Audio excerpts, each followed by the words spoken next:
Hey, everybody. Welcome to our live stream here. Uh, Happy Wednesday to you, Roy. Happy Wednesday to you. To you as well, James. Roy is sporting one of our new shirts. This one of my favorites. It's a new day in child welfare. If you don't know, you also can be a walking advertisement for Christian Heritage. You could just Google Bonfire Christian Heritage. Bonfire is the name of the merch store we use.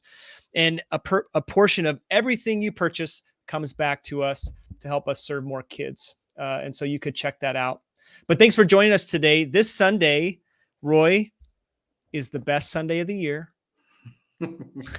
It's not the best Sunday of the year, but it is one of the best. It's Father's Day. And so we thought we would talk about being a dad. We're both dads. We're not the best dads in the world, but we try by God's grace. And so we're really talking about how dads can be a part of contributing to kind of emotional and physical, well-being and safety in the home, and really facilitating connection. And we'll maybe share a little bit of our own stories of, how we struggle with that, how we try to do that well. But this is really Roy's wheelhouse. And so Roy, just start by telling us, and for those of you who don't know, I'll stop. Like, Roy used to work at Focus on the Family. I did. The director of parenting and youth there. And so wrote tons of content. And I know Roy would be the first one to say, that doesn't make me expert at being a dad, but he does know some stuff. I'll toot his horn for him. But just tell us about your passion for dads. Parents in general, but specifically this week with dads and fathers, and why this is such a huge topic in your life. Yeah, no, absolutely. I think this is why maybe God has me at Christian Heritage, for this season, and I hope it's a long season. But really, my backstory has been working with at-risk youth and vulnerable families for a very long time. But I think some of the most significant experiences I have been as, working at a residential treatment facility for adjudicated youth in New York City, kids in the foster care system. So I've worked in some of the worst projects in New York City, working with families, working with children. And then my wife and I being a house parent for almost 10 years at a residential school. I could probably count on one hand the amount of dads involved in the kids that we directly worked with. And I would say we had over 70 plus girls go through our home in our 9 years there. Yeah. And not every single dad who was involved was a healthy, what I would say is a healthy or flourishing dad. And so really having those experiences, especially, I'll use raising the girls loosely, but being a house parent with them, over the period of time that I did, it was an honor and privilege to be that male role model, but a lot of them did not have positive male role models in their life.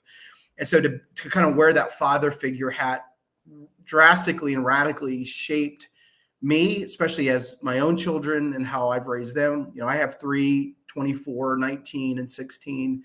Yep. But then going to Focus, a lot of clarity then really started focusing on fatherhood and the critical role that fathers play in our families, in our culture, in our communities, in our churches, in the policies and statutes that we write within our government, how important men are and fathers are in that role. And so it became a true passion of mine to really understand the problems, the dilemmas, and how we needed to help equip dads to flourish, if I can use that from, what we're looking at as Christian Heritage. So, for me then to be a part of, what we do here, both on the foster care side of things, as well as, we work with dads in prisons and, doing daddy-daughter dances and creating those kinds of connections. And then, the preventative work that we do, fathers are absolutely critical to the health of the family. And so I know a lot of research. I know about how to implement strategies, but that's kind of the root of why this is such a very huge passion point for me. Yeah, that's great. And for those of you listening, you might be familiar with things like the Fatherhood Initiative. Like, this idea that fathers are important is not just a Christian thing. Like, this is people realize most of the people we serve in our line of work and in child welfare, we serve moms, because dads aren't involved. And so, Right. but So even inside the church. Oh, go ahead. well, I was just going to say, you look at the data. So I'll pull some data from about 10 years ago, but the federal government spends close to $100 billion. This is 10 years ago on programs such as child support enforcement, anti-poverty efforts needed to support father absent homes. This is not including the substantial spending on social problems fatherlessness creates, such as criminal activity, increase in teen childbearing, school dropouts, et cetera. So, but when we talk about fatherlessness, we think about the physical absence of a father in the home. But I think when you look at today's data and we look at where culture's at today, we don't have just a fatherless, physically absent father from the home. I think there's great evidence of, when you look again, we've talked about this before, 3 out of 10 youth flourishing, today in the US. I would say that, maybe a dad is present, but is he really emotionally, relationally present in his home? And those presence issues then cultivate in, really, for us as believers, as Christian believers, I believe is one of the missing pieces when it comes to faith transmission in our teens and youth today, because dads play, if not an important role, the most important role when it comes to faith transmission. There's a ton of research that validates that. So that's why this conversation is not just important to, we think about foster care or fatherlessness and like, well, I don't need to worry about that. We all need to worry about that, especially when you see the younger generations coming after us, where they are less and less inclined to go to church, less and less inclined to make, faith is an important part of their lifestyle. And we talk about, well, the youth are leaving. I would make an argument is because their fathers and their parents have already left the faith. Sure. They're not modeling it. And again, there's a ton of research that validates that. So I think, to your point, we're spending $100 billion annually to solve a problem that really could be nixed at or reduced significantly by just fathers, providing their God-given role and design in the family and their parent-child relationship that they have. Yeah. And what do you think of this, Roy? I mean, how much of an impact is there?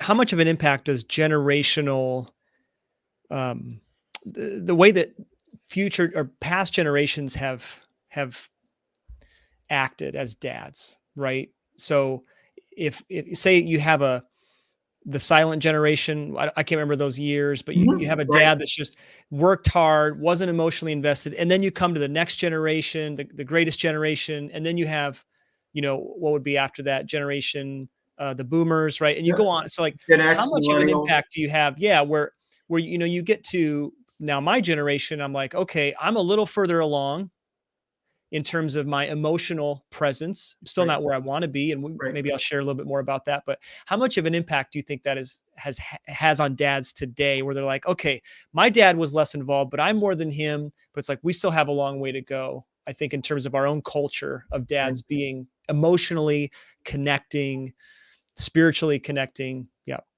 Yeah. So probably about 10 years ago now, there was a great study that came out of USC, the Families in Faith findings. It was done by Vern Bankston. They did a longitudinal study, 35 years. They interviewed every generation that you just talked about.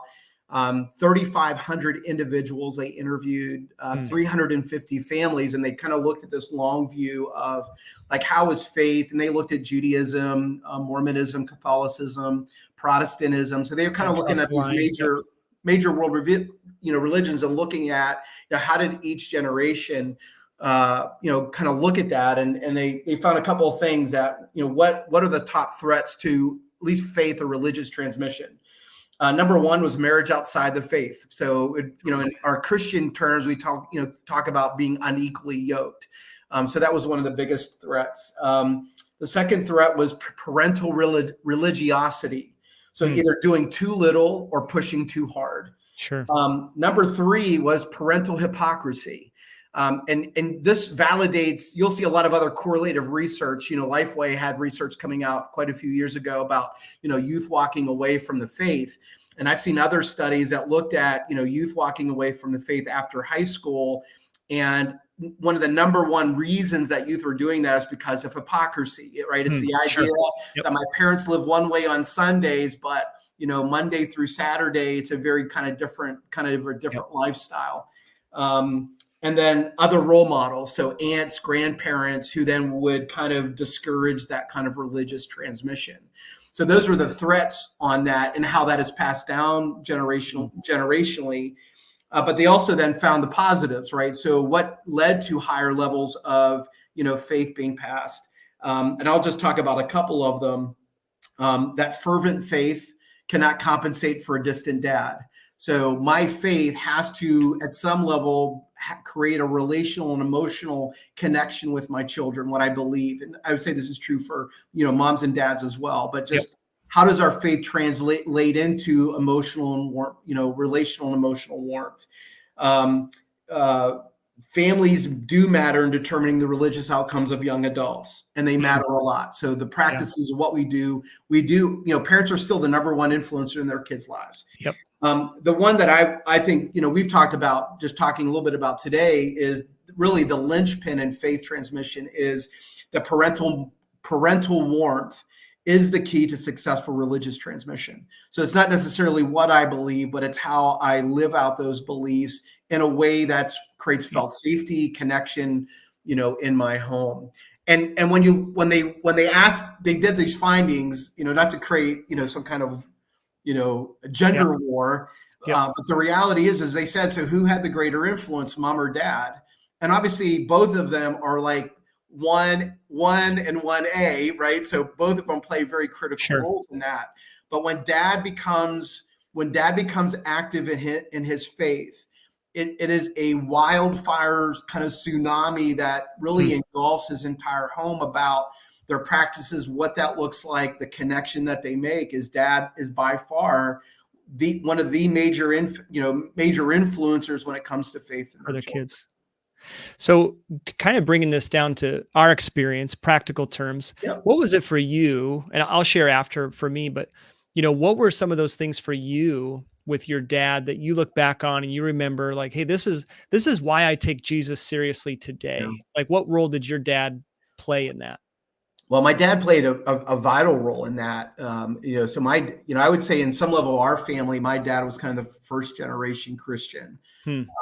Spent time in the Navy. We were just sharing about this the other day. When he accepted Christ, he gave alcohol up, and he was pouring it down the sink in our kitchen. And I'm like, Dad, why don't you just give it away to somebody? Like, just not having any context. And my dad never touched it again. But there were definitely a lot of things that would manifest itself in terms of being a first generation Christian in my home. And my dad, I love my dad. He was the best man at my wedding, but he and I've had to work through a lot of stuff.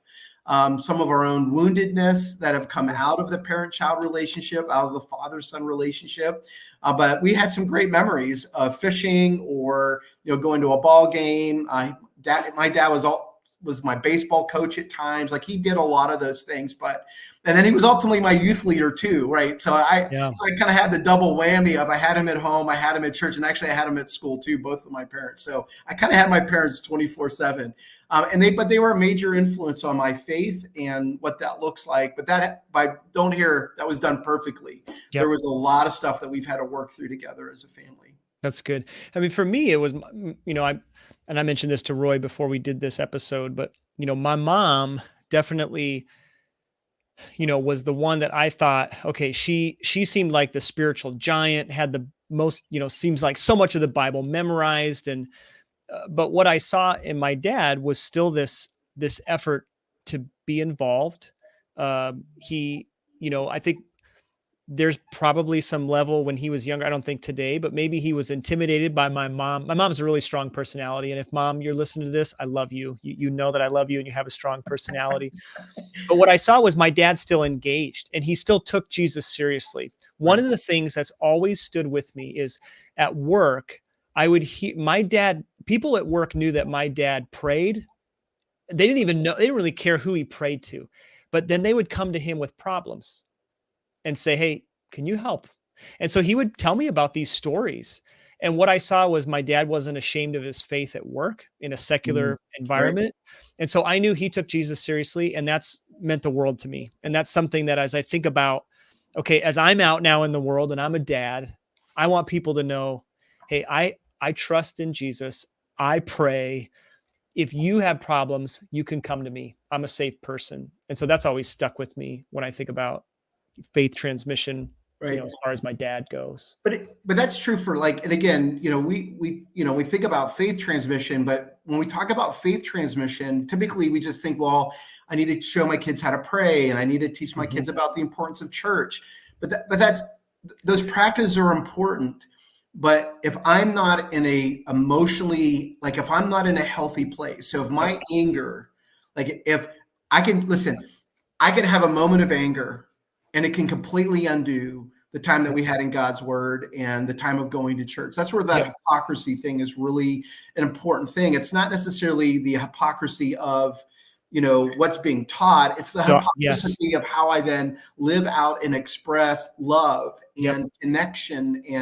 Again, I think it's the one thing we hardly ever talk about in church, or in other things, because I think there's a lot of shame. I think there's a lot of woundedness. I think a lot of us have daddy issues and daddy wounds, right? I think a lot of us have mommy issues and mommy wounds. I think Yep. that's part of growing up. And I think by God's grace and his love and his forgiveness and how he's so redemptive, like that, we don't need to live out of our woundedness. But those things do inform then what we believe about God and what we For believe sure. about others. I love I share this quote with dads oftentimes, and it's by Robert Ingersoll, and I'll see if I can, find it real quick. I have too many sheets of paper here, James, right in front of me.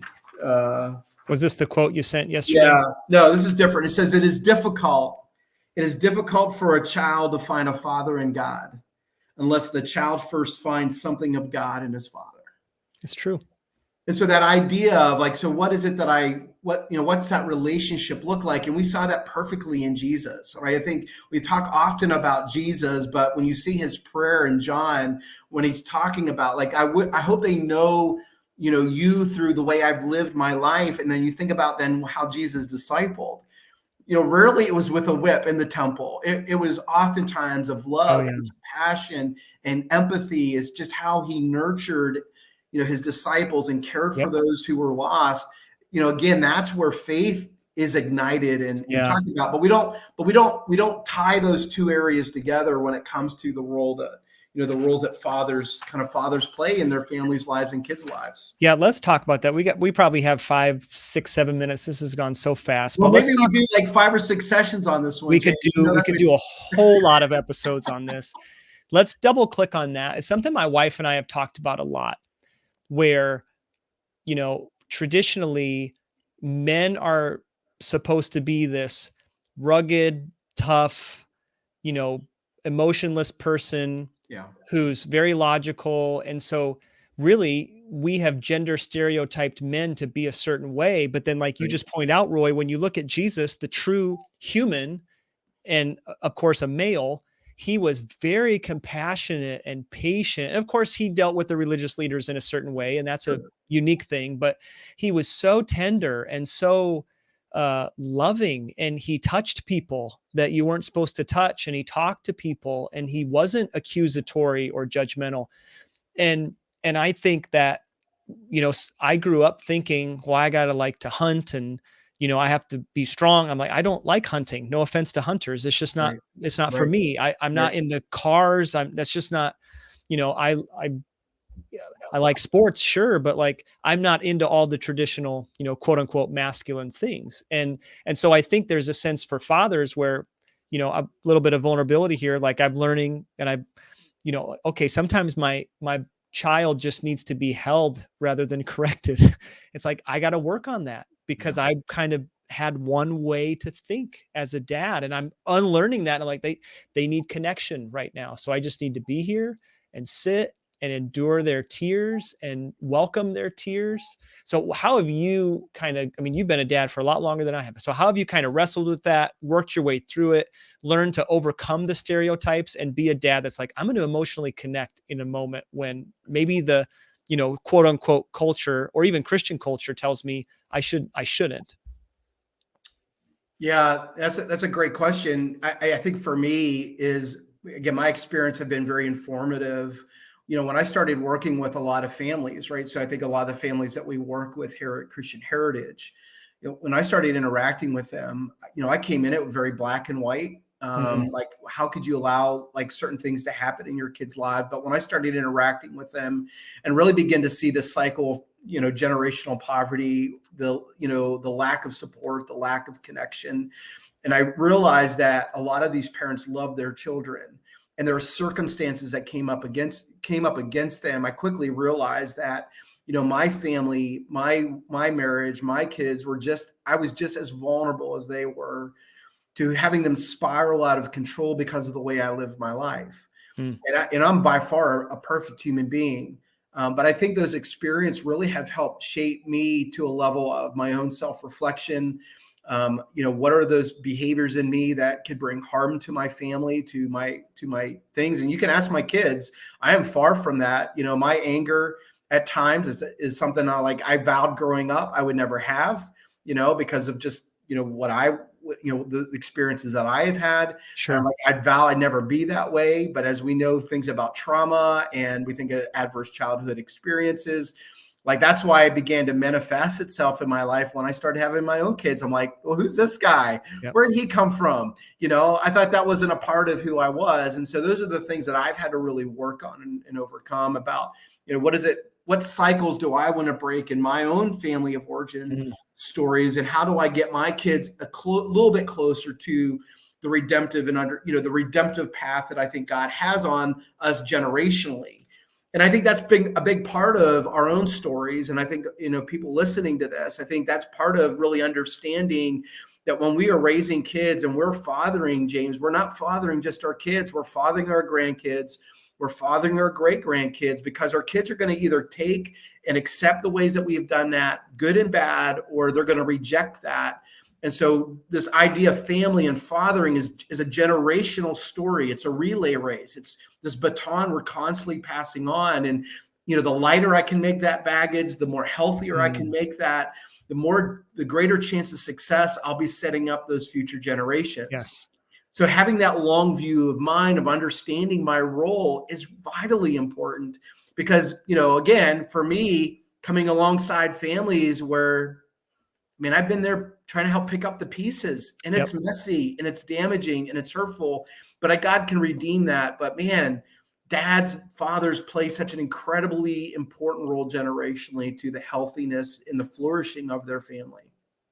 That's great. And now we'll kind of wrap up with this, but just an encouragement to those listening, watching. Maybe Yeah, you're not a dad, but I mean, I'd be remiss to not mention this, especially because of the organization we work for. But there are young men and women, young boys and girls who need a male mentor in their life. they do. And so whether you work with us or you work with, a group like Teammates or Boys and Girls Club or whatever it is, like before I was an act, like a biological father, before I had my own children, I with probably three or four other guys, I mentored a couple of kids who were in foster care. I coached their baseball team, and we were all, mini fathers to them. I didn't get 24/7 with them, but we made an impact for the season that we were in their life, and it meant something to them. They were Right. actually being fostered by a single woman, and she reached out to several of us. She just said, "Hey,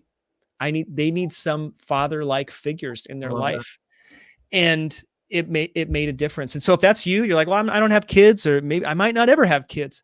You can still be a father-like, and same for you women out there. You can be a mother-like figure. Um, but you can be that in the life of a child. It's, reach out to us, reach out to somebody, because somebody will connect you with children who need that.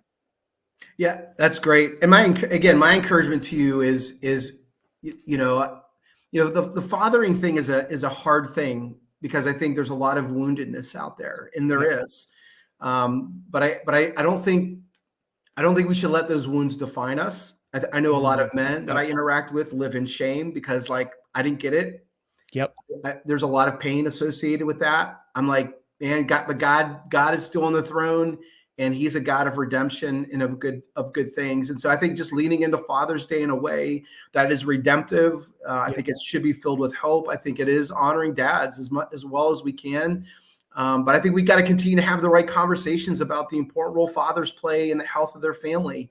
They're not the second adult in the home. They're not. They play, God has designed the male and female part of that to really help embolden and help families flourish. And we can't treasure or elevate one over the other. That's not how God. That's not how God has created it. And so we need to get our order in place around that. So I think just celebrate your dad as well as you can on Father's Day. And and like you said, man, there's opportunities here at Christian Heritage to be a father figure, or all around Lincoln to be a father figure in the life of another human being. It is vitally important. Good word to end on. Well, thanks for listening, everybody. Yeah, thank you. As always, we say, if you're listening on a podcast platform, like, share, comment, rate, share. It helps us get this word out to everybody else. We do appreciate you watching and listening, and we'll see you next time. Thanks, James.